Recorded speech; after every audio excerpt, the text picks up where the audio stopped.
look back 3 to 5 years from now and say that this coaching conversation with me today changed everything for you about your prep, what would need to happen?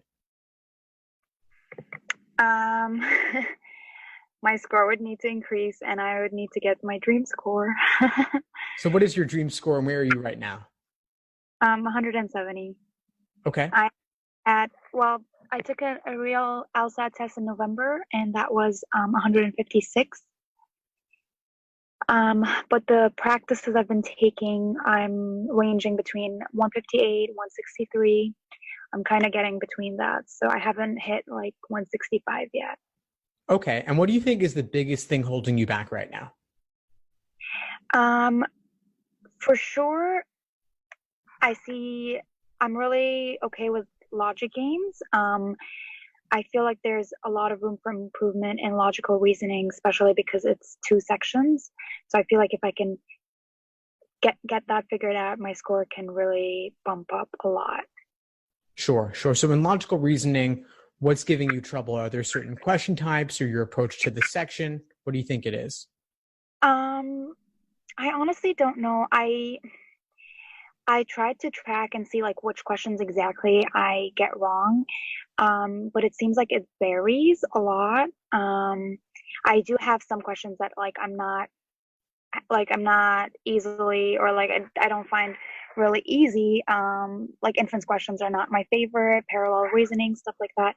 But I couldn't figure out a pattern exactly. It sort of just fluctuates from section to section. So that's something I need help with, like pinpointing how I can find my mistakes or where I need improvement exactly. Sure. Yeah, it's not always about the question type specifically. It could be complex methods of reasoning in the stimulus, the short paragraph. It could be in patterns in tempting wrong answer choices and discouraging right answer choices. How do you find timing to be for you on logical reasoning? Okay, like sometimes, or I'm short like a few questions, but mostly I'm like okay with the time. But one thing I need help with is like sometimes I get stuck, like I get really I guess determined to figure a question out and I take so long on it, and I just want to know like when is the right time to move on from that question and just continue and then get back to it if I have time or not. So sometimes that happens and then I lose time, but in general I am able to finish it in 35 minutes. But of course, like I've done practices timed and untimed, and my scores are much better when I take like as much time as I need and I do like really well. So, the time obviously affects my performance. Sure. And you talked about knowing when to stop working on one question and move on to the following questions. Mm-hmm. Do you notice there's a certain point at which you start to panic rather than improving your understanding on that question? Yeah. That's the moment. That's Okay. the moment. So when you're not making any progress in deepening your understanding of, let's say, the argument, Mm-hmm. and the answer choices are only serving to further confuse you, at that moment, say, you know what, I'm going to make this one of the handful of questions that I flag and hope to come back to at the end. And that's okay. Okay. Personally, I'll flag 4 or 5 questions in a single logical reasoning section sometimes. Mm-hmm. Just I don't want to deal with them in the moment. They could be like longer parallel reasoning questions or principal application or topics that I don't feel super comfortable with.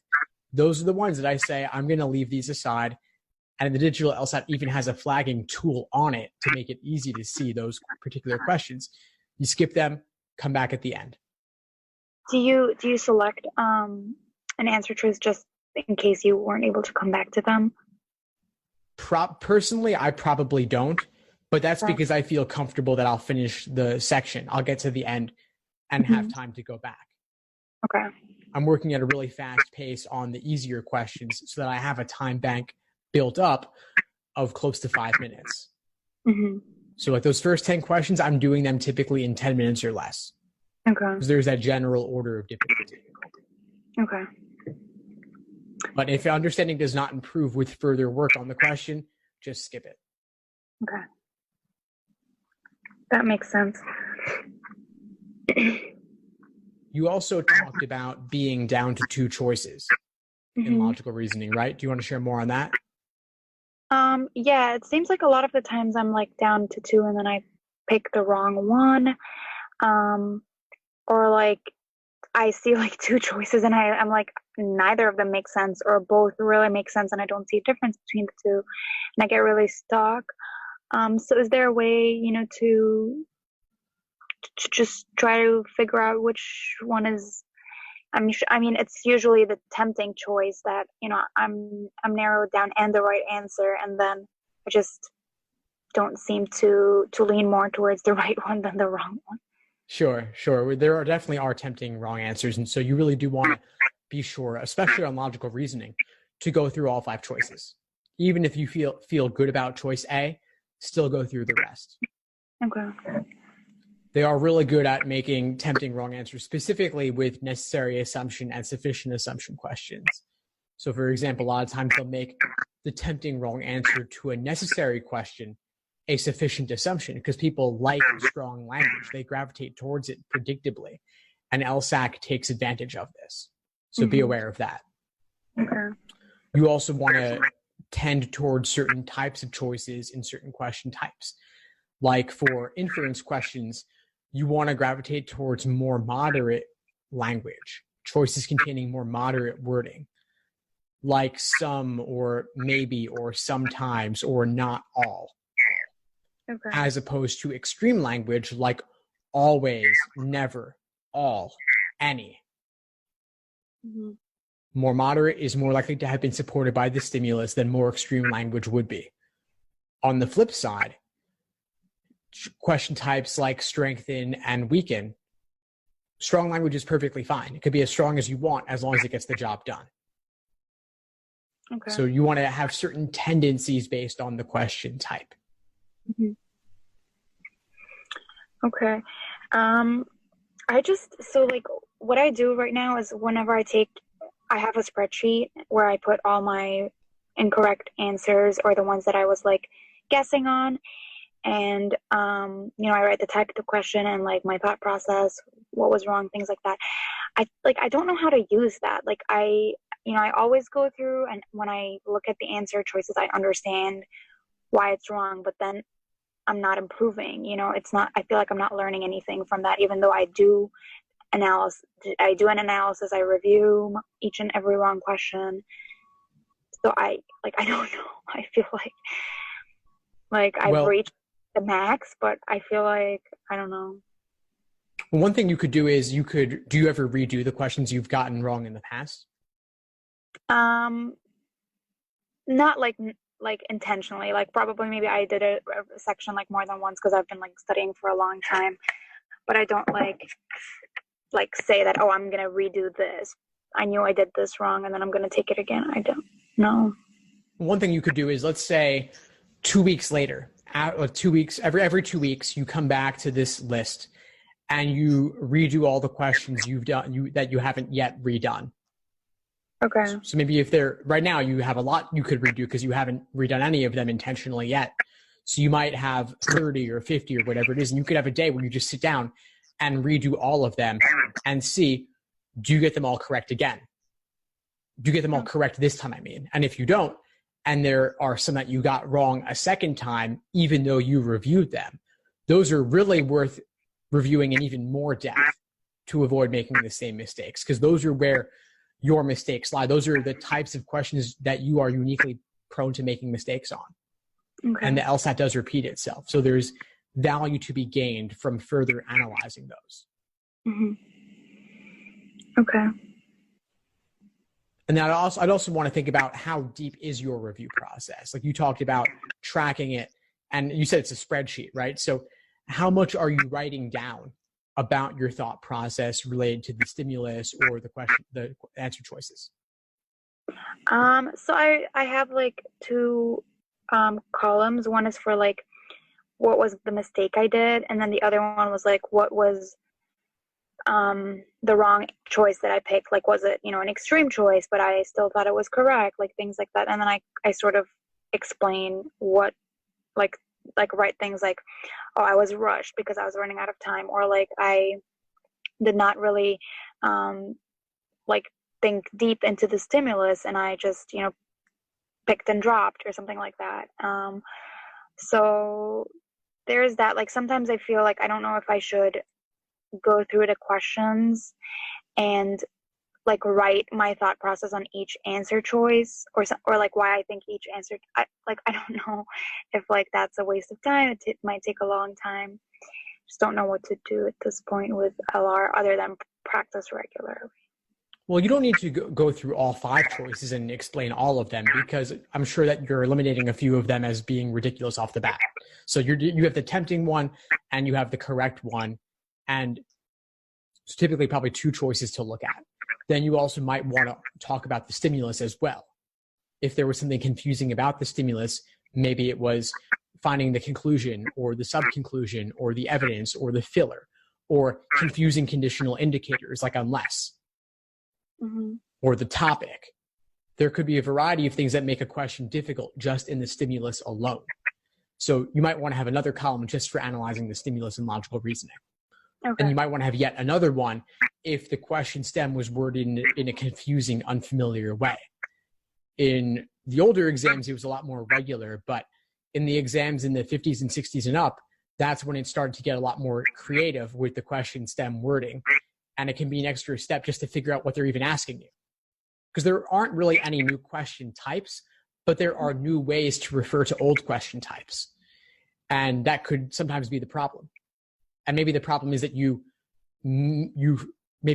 correctly ID'd the question type at first, but then you forgot what it was halfway through. That happens a lot, where people will be looking at the choices and then they forgot that it was an accept question.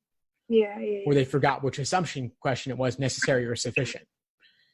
So there are a variety of things you want to look at. And then specifically for the wrong answer, the answer choices themselves, what was tempting about the wrong answer that made you pick it, and what ultimately made it wrong?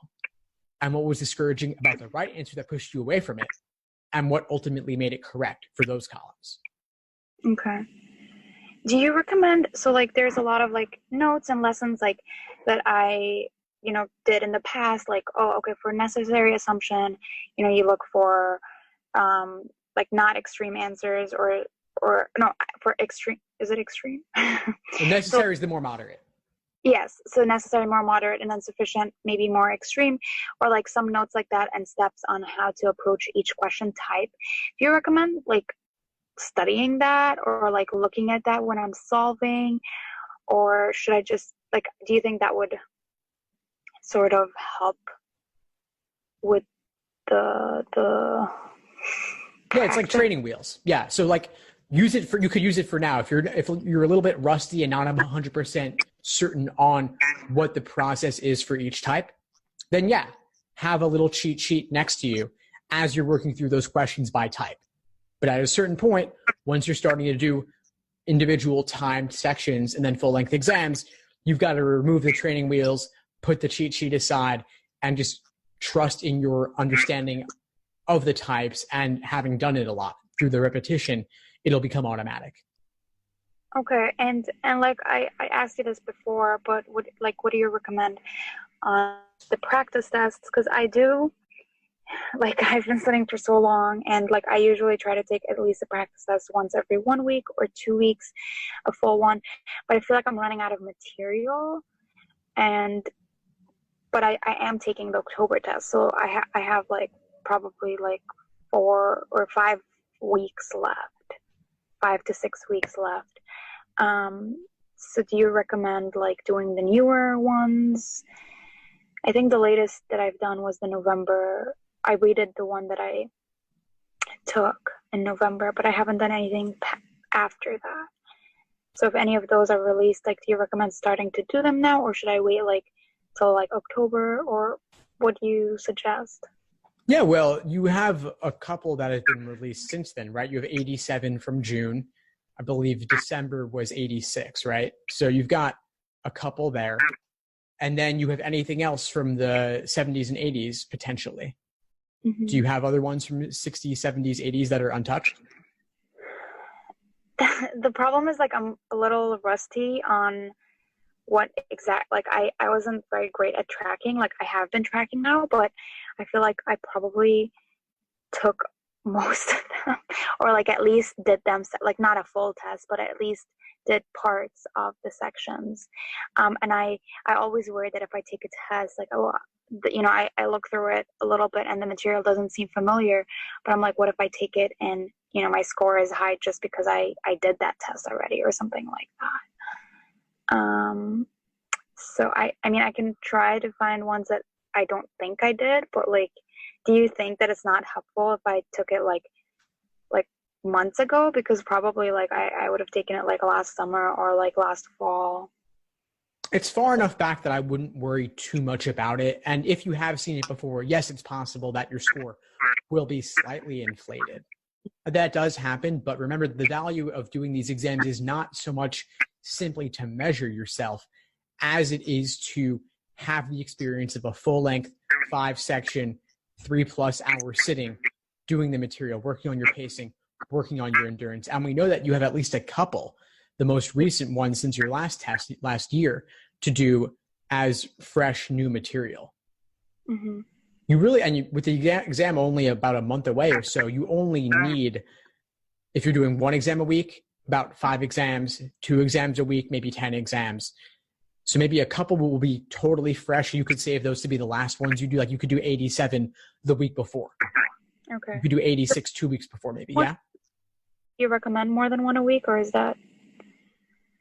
If you have the time, 2 a week could be nice.